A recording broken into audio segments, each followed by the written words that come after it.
Thanks for coming. This is a perfect crowd because I was thought there'd be a lot of people, and everybody's face is pretty familiar. So, um, there's a few reasons I'm telling my stories.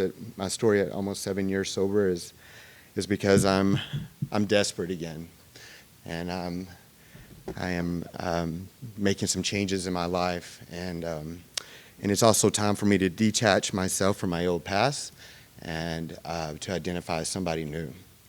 And I'm also going to tell some things that I swore I'd keep secret till I died. And so, because those secrets will kill you, and they're about to kill me. I'm just like fed up to here. So, but just a little bit of, well, I'm also disappointed because we didn't go to the chapel because I was hoping that we would have the last call for all you sinners to come to it didn't happen. Well, I'll just kind of give you a background on, me growing up and my, just where I came from. I was born in Odessa, Texas, and then I grew up in a very small town 30 miles south of there out in the middle of nowhere called Crane, Texas. 2,700 people. I grew up, in the middle of nowhere, so there was nothing to do. I grew up in a really good family. They always took us on vacation. I mean, I just grew up in a really good family. We had a lot of fun. My family is very godly. I don't know if you would call them religious, but they were very godly. They didn't really, I grew up in a non-denominational church, charismatic, speaking in tongues and, praying, touching, praying over you and just all those kinds of things. And the God that I grew up with is the same God I still believe in.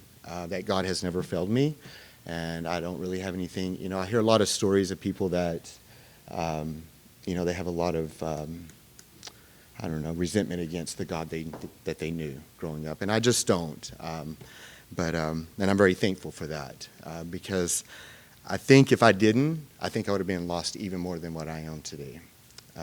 That's probably the only thing that's kept me alive. Is still having that little bit of faith, right, that I grew up with. But, I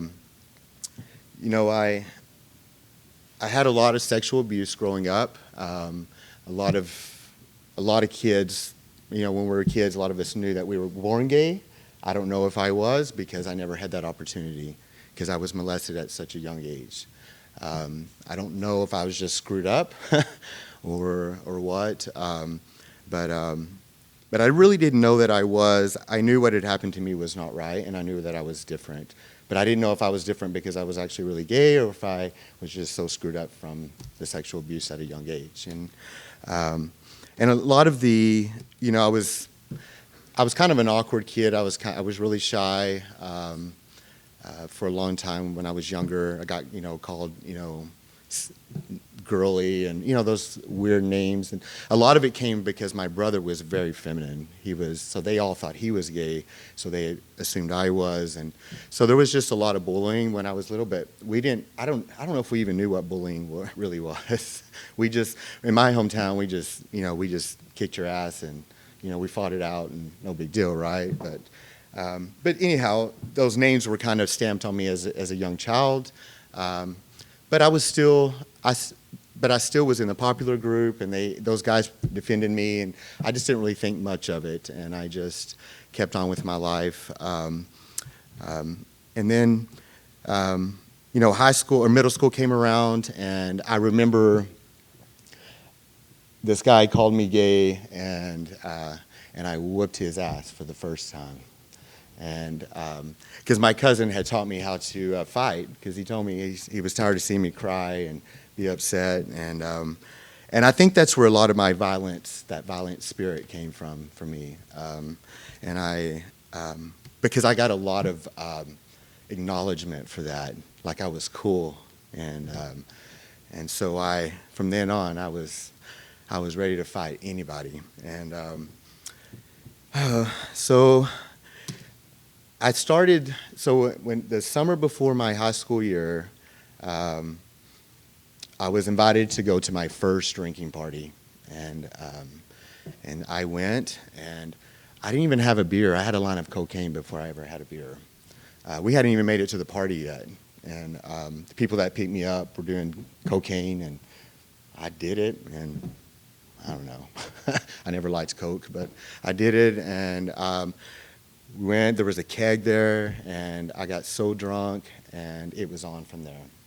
But it was the best feeling that I'd ever had. I was accepted, and everybody loved hearing my story at school, and man, I became a drinker, and I started smoking cigarettes, and I was doing it all.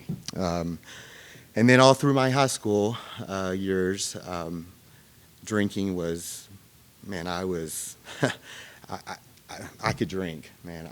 We had 6-pack or 12-pack Fridays. We'd start at 5 in the morning and start drinking before we went to school, and then we'd be drunk all during school. And and then I was the only one that could get cocaine. I had the connection, so I could get that. And so I was the cool guy. And anyhow, during school, so not only I had sexual abuse as a young child, I had some sexual abuse in high school.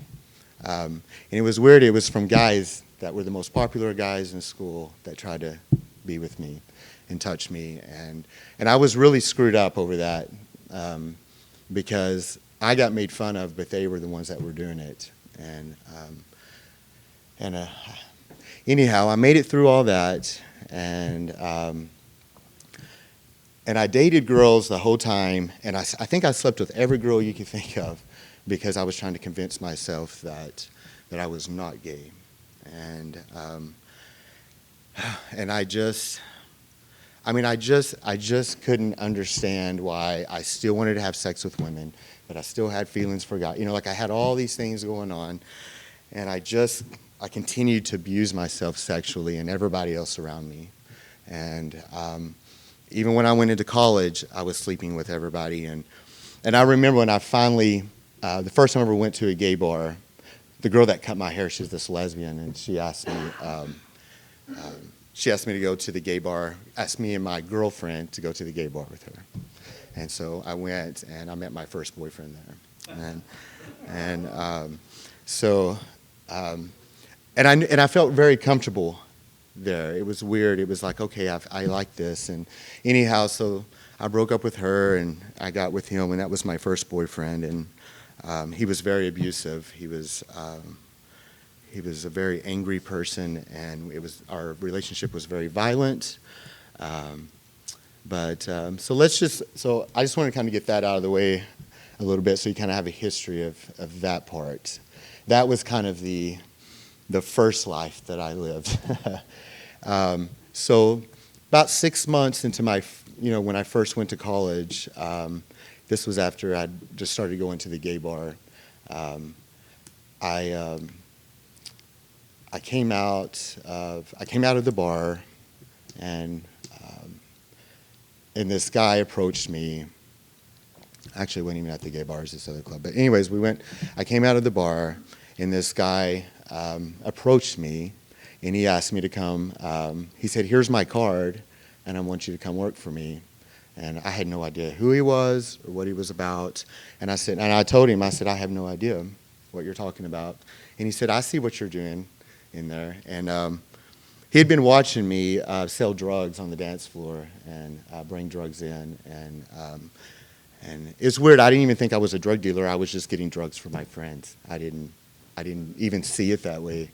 I just thought I was the cool one, and I had all the power, and it was fun. And I don't know what made me call him, but a week later, because it wasn't even about the money. I mean, I was going to college. My parents were well-to-do. They helped me. I had everything that I needed. There was nothing that I needed more of. But I called him, and he told me to go to this address, and so I did. And when I showed up, I had my little bit of money. I think I had like, I don't know, $2,000 or something. And I said, "Okay, I'm here to pick up my drugs." And they're like, "Oh, no." And let me tell you, when I walk into this house, it's full of these Spanish men, right? And they're, and they got guns, and I've never seen any of this stuff, right? And I'm like freaking out, and I'm thinking, well, I'm just gonna get my shit and I'm gonna leave.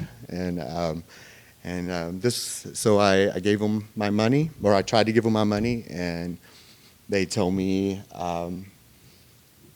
no, we don't, you don't give us money. And I said, I don't want any front. I just want to pick up and go. And he said, no, you don't understand. You work for us. You are an employee for us. And he handed me all this dope, and it was so much dope, I almost threw up right there. I had never seen so much dope in my life, methamphetamines in my life. And I was very scared, and I just walked, I put it in my car, and I just sat there with, I was scared to death to leave. And I called the guy, and I said, what is this? What is going on? And so I found out I was working for the Mexican mafia, and I had no idea. And I would tell you their name, but you would all have to die. So anyhow, they told me that I had 3 days to get rid of that dope, and then I come back and I pick up more, and they would tell me where I needed to go drop it off. So it was I was more of a mule than just a really like a drug dealer. And I started transporting huge amounts of dope. And the rules were I could never be drunk and I could never be high. And yeah, right, So, and I'd really had not done meth. Now I was still a big drinker. I was pretty much an alcoholic, but I wasn't really a big meth user. And I actually started getting high on Adderall so I could stay up, because I was trying to deliver dope and go to college and work a full-time job. I was trying to do all these things, and anyhow, I started smoking dope, and that's just kind of where that part came in. But I still was I was really always a heavy drinker for a long time. But anyways, I worked for these people all this time. This is some hard stuff to tell, because this, but I was loving the money and the power that I got from this. And I talked to Patrick, my sponsor, about this, and he gave me the perfect word: is they conditioned me and molded me to the way they wanted me to be. And I didn't realize it till I was so many years in, like I went from being this guy that went to church with my family and had good morals, and all that was gone. I was taught to not have a conscience. I was taught to never have any emotion.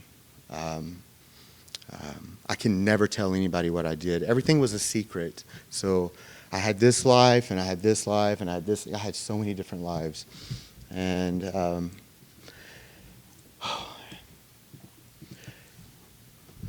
so as time went on, things were great. I mean, I lived this life that most people would probably never live. I had any job that I wanted.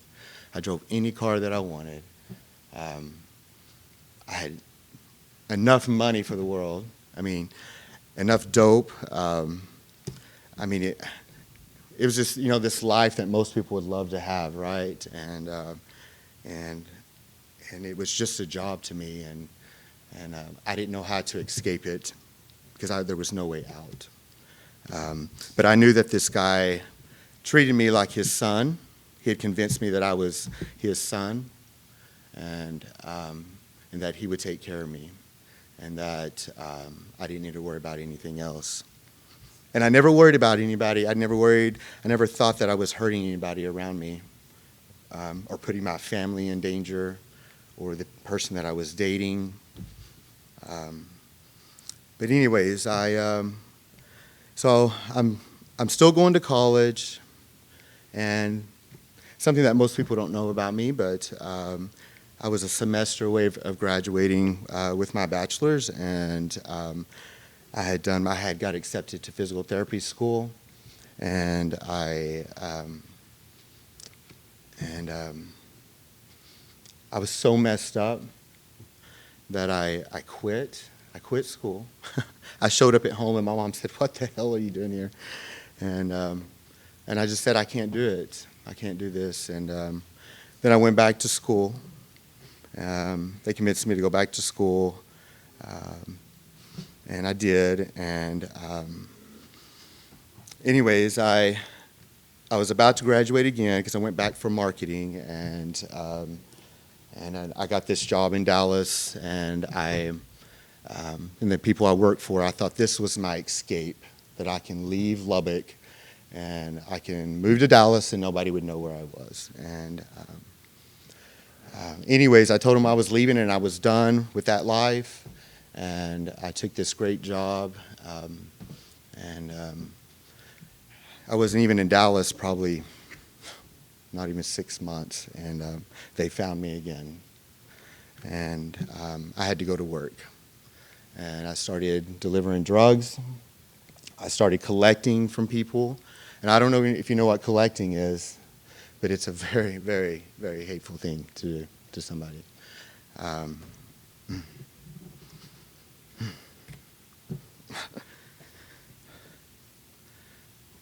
used to have to go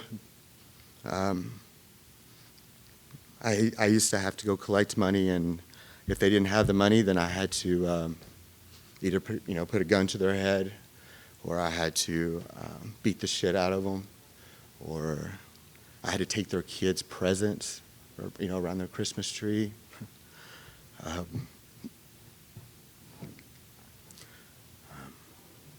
I had to watch other people that I went with beat the hell out of other people. And I just sat there with no emotion. And then if that wasn't enough, then he wanted me to be tougher.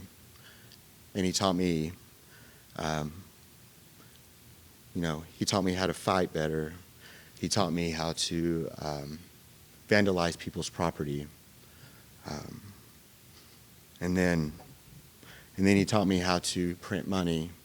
And then he taught me how there's all these things that I learned that no one should ever do. I'm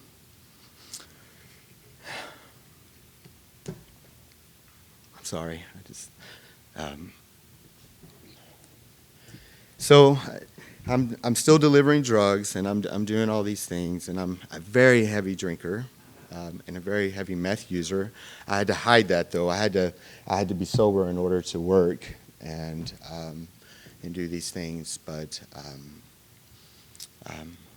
so I'm just going to share just some things that I have to get off my chest. I think in order to detach myself, because I have identified myself as still living as that person, and I can't quite let go of that. So I'm like in a tug of war right now with my life of finally growing up and being a mature man that God intended me to be, and still living this immature life, right? So I'm just kind of at that spiritual warfare. But the hardest thing, there's two things that I had to endure. The two hardest things were I allowed the mafia to kill my best friend. And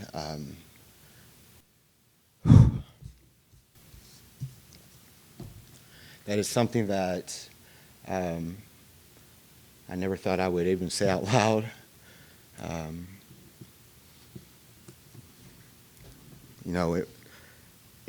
It was either my life or his. And they blew his head off right in front of me. It was not fun.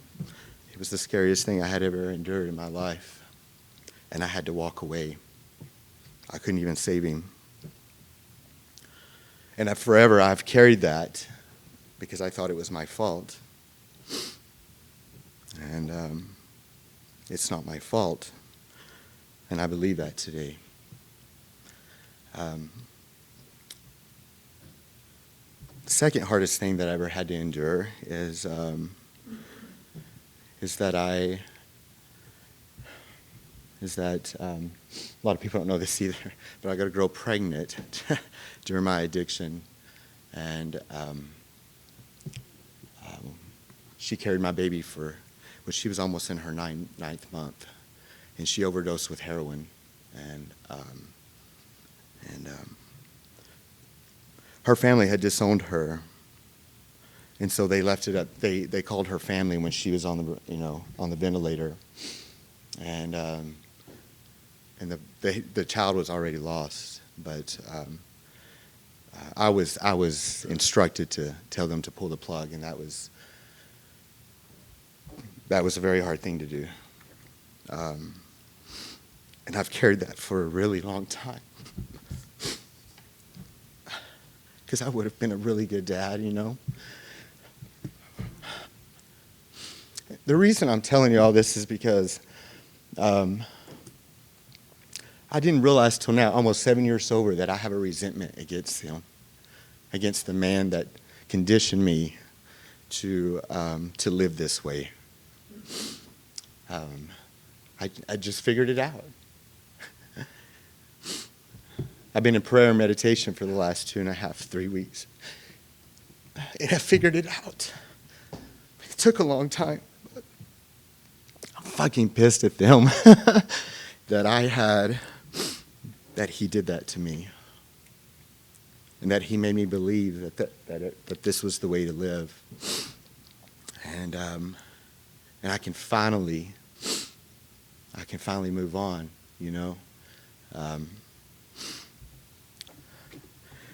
But believe it or not, my story gets better. And that's the best part, right? That's the good thing, is that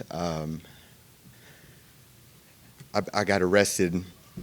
Really, getting busted was probably the best thing that ever happened. Is that stupid or what? Is that the best thing that ever happened to me? But it was. I remember the first time I ever got busted, I was totally set up, and it's probably one of the biggest drug busts in Rockwell, Texas. Don't ever get in trouble there, ever. But I remember when they put me in the back of the cop car, they were trying to make all these deals with me. They've been trying to get me for years. And I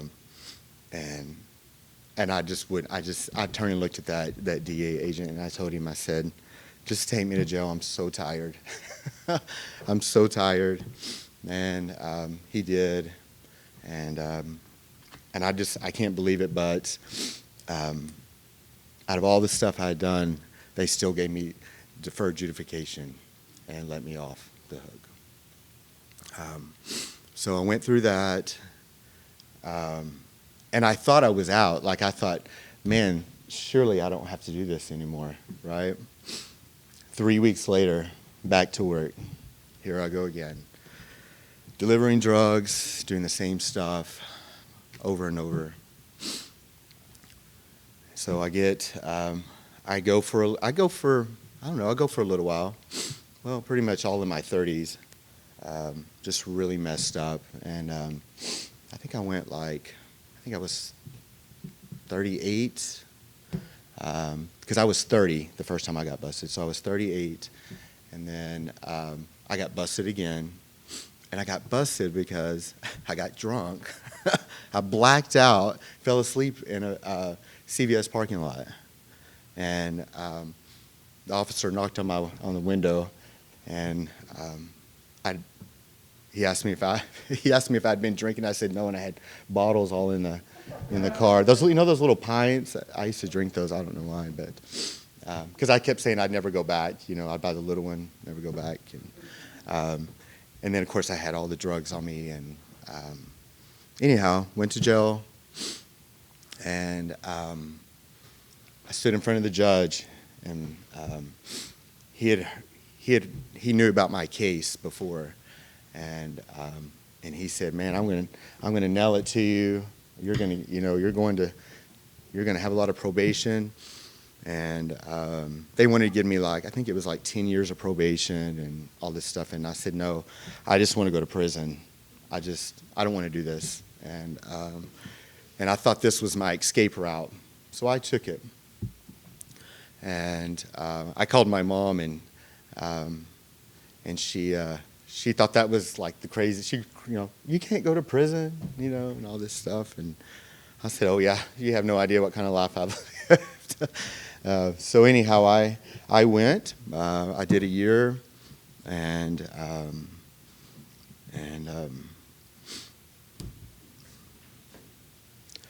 I don't know if you've ever. I went to one of the hardest units in Texas, in El Paso, Texas. You talk about rough. I learned how to. I thought I knew how to fight till I went there, and I really learned how to fight when I was there. But I did it. I made it. And then, of course, when you're locked up, you have all these plans of like, you become, all of a sudden you love God, and, He's going to save me, and I'm going to be this, and I'm going to do this when I get out. And I remember my mom, she picked me up, and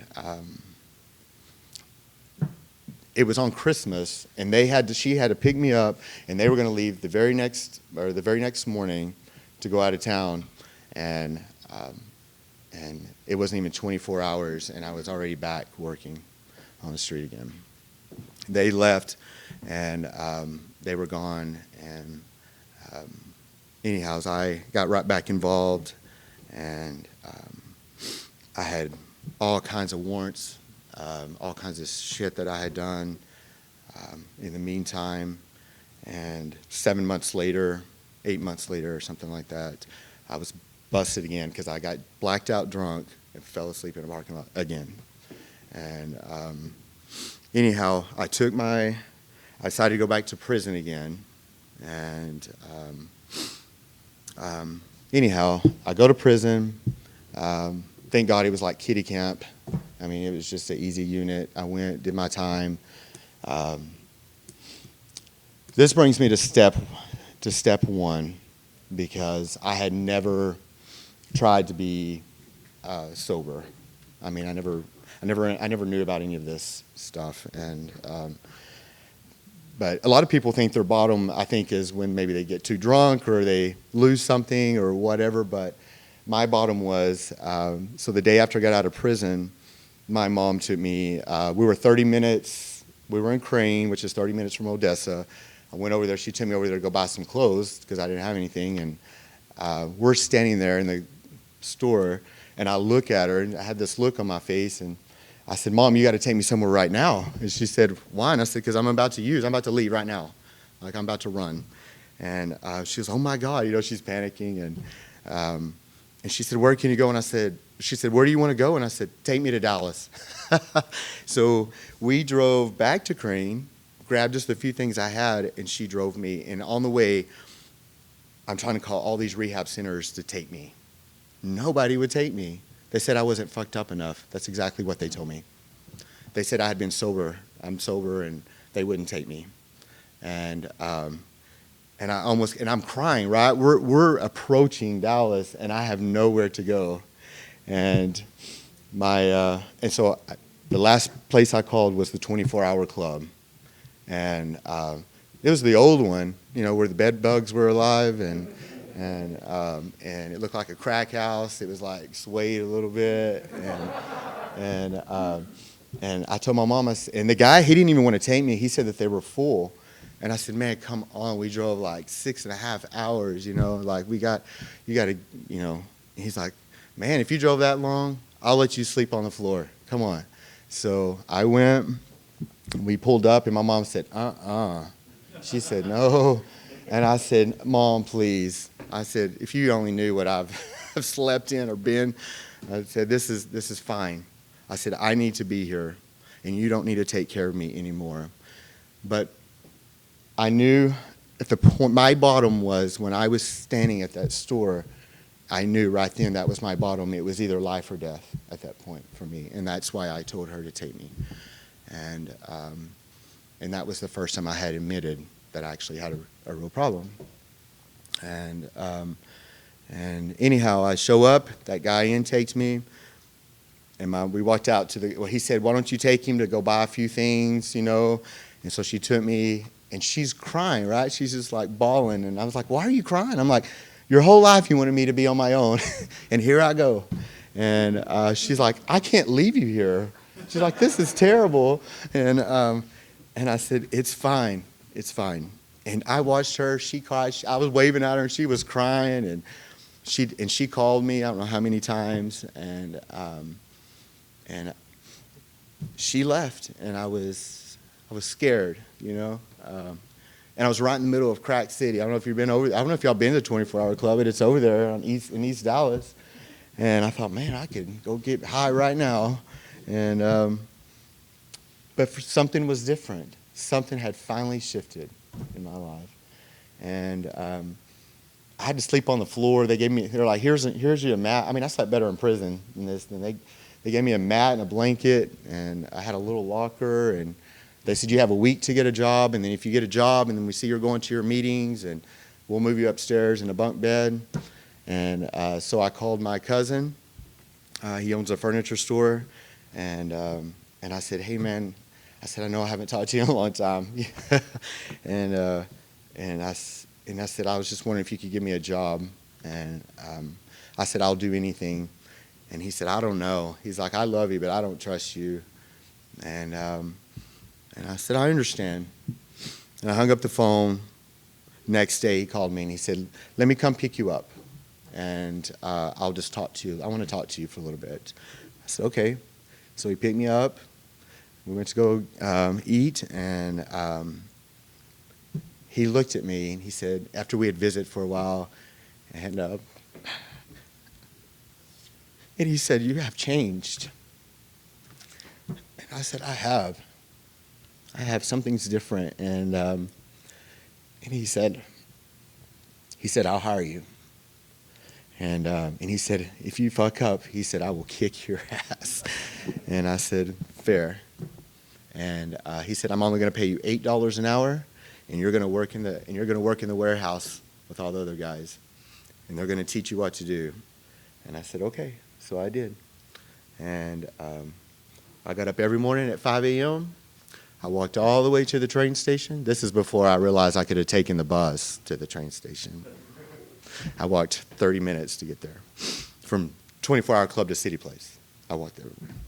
And I took the train, got on the bus, went, worked in the 106-degree warehouse, sometimes 110, and I worked for $8 an hour. Got my little paycheck, and I paid my rent at the 24-hour club.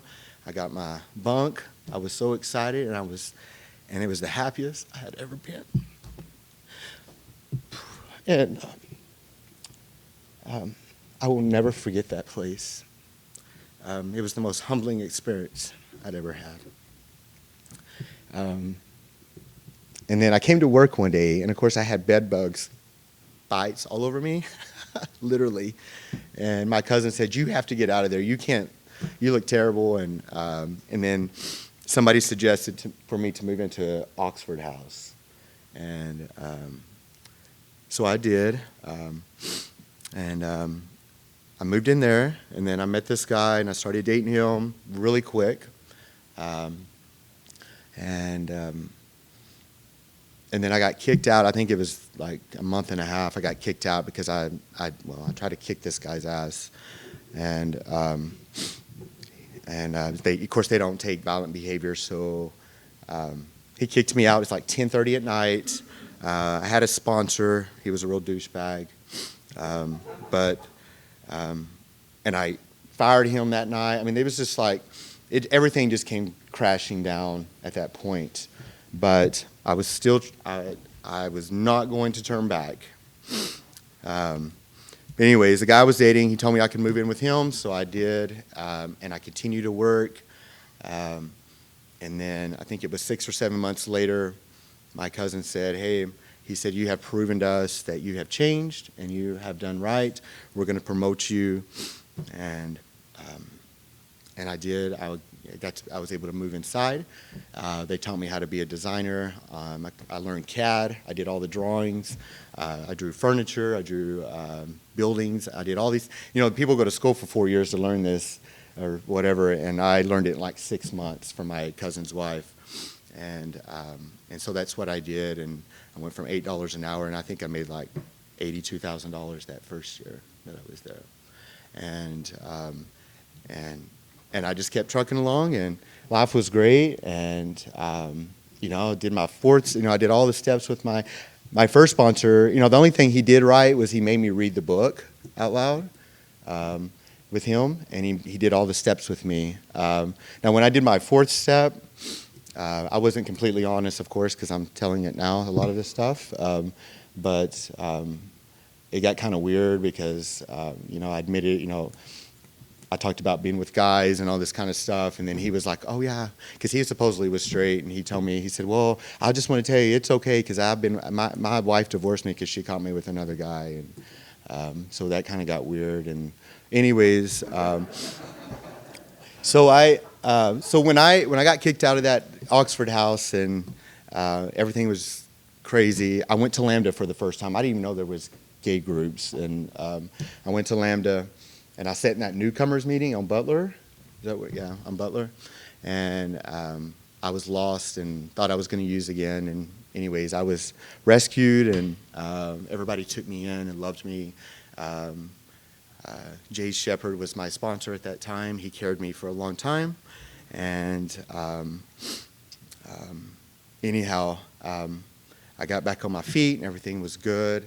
But just to let you know, I was dating a drunk, a full-time drunk. And things were very interesting in our relationship. I found his meth pipe. I found his cocaine straws. And he was a blackout drunk. And anyways, that relationship I knew was not going to work. And I continued. So I began saving my money and was going to move out when I got the chance. And along came John. I met John. And the bonus came with that was Terry. I got to meet Terry. And my life has been so full since. I never had friends. I never had real friends, and I never had people that trusted me. I remember when I left my ex-boyfriend, Terry said I could move in with him, and I couldn't believe it, that somebody would allow me to live in their house.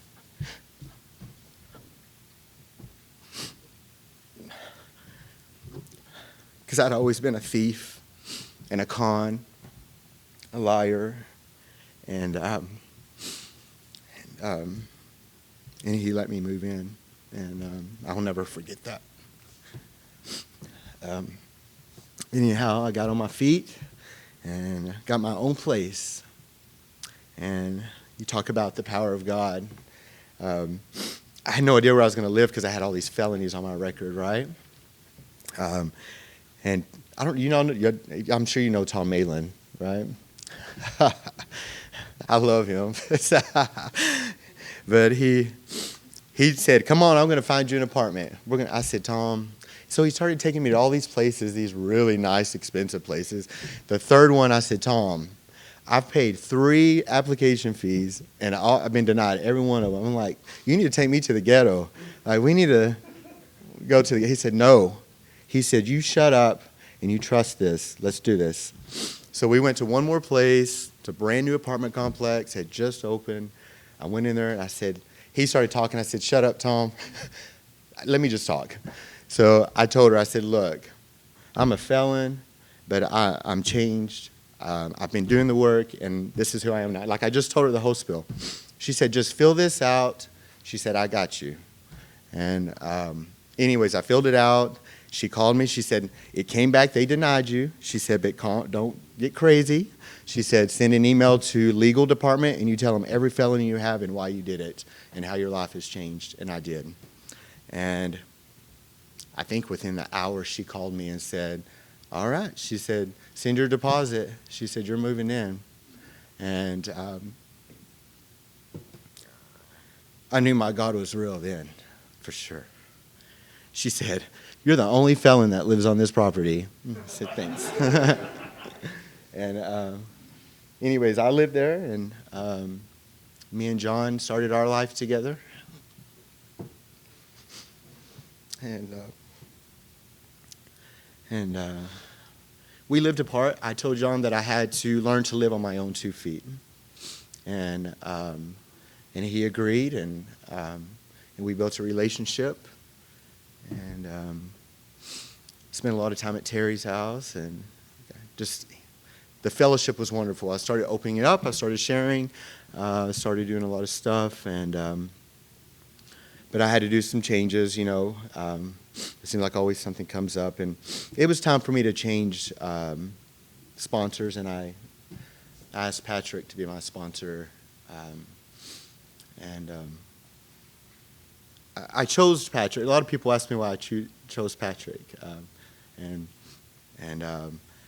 I chose him because he's very calm. He has a calm spirit, and that's what I wanted. I wanted that because I was crazy on the inside, still am, but I want that. And God, Patrick, you've helped me so much. He makes everything so simple. And anyhow, man, I have so much to tell. I mean, God, so many great things have happened to me. This year has been the hardest year. I'll just skip to this part because it's almost time. But this was a tough year, and I was very close to going back out. Very, very close. I knew it was time for me to do some work. I needed to make some changes. And I got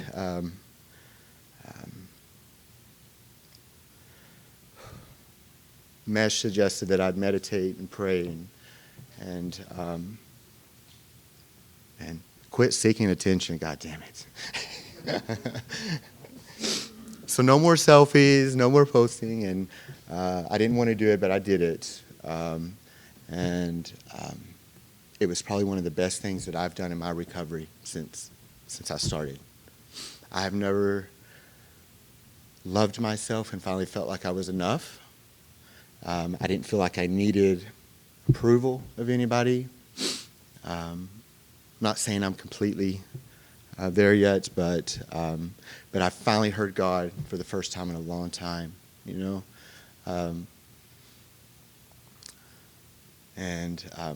I'm ready to grow up. I'm ready to change. I'm ready to detach and not identify as that person that I used to be. Like Patrick said, those are just thoughts, right? Like those are just things that you think. And then and I still try to live those things that aren't even happening anymore. And I'm ready to be that person I used to be when I was a kid, free-spirited and felt good, and I loved people. And I have emotion today. So I'm very thankful for that. But I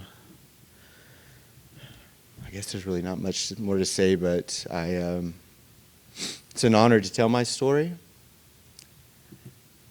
And I have freedom again. I have more freedom right now. This is probably the bravest thing that I've done.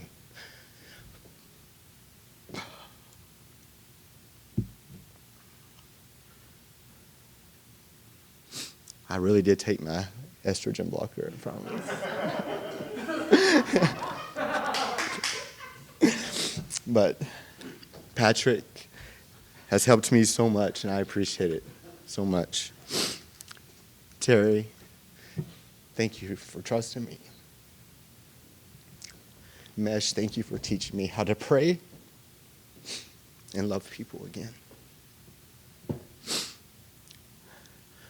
John, shit. I don't even know why he's still with me. And don't say poor John. He always says that. But John has put up with a lot. And he's loved me like nobody has ever loved me before. And I guess that's it. I'm just a big fat mess right now, but whatever. I'm really glad I told my story. And I feel good. Man, I feel so good. Don't wait as long as I did. Tell your secrets. There's nothing wrong with it.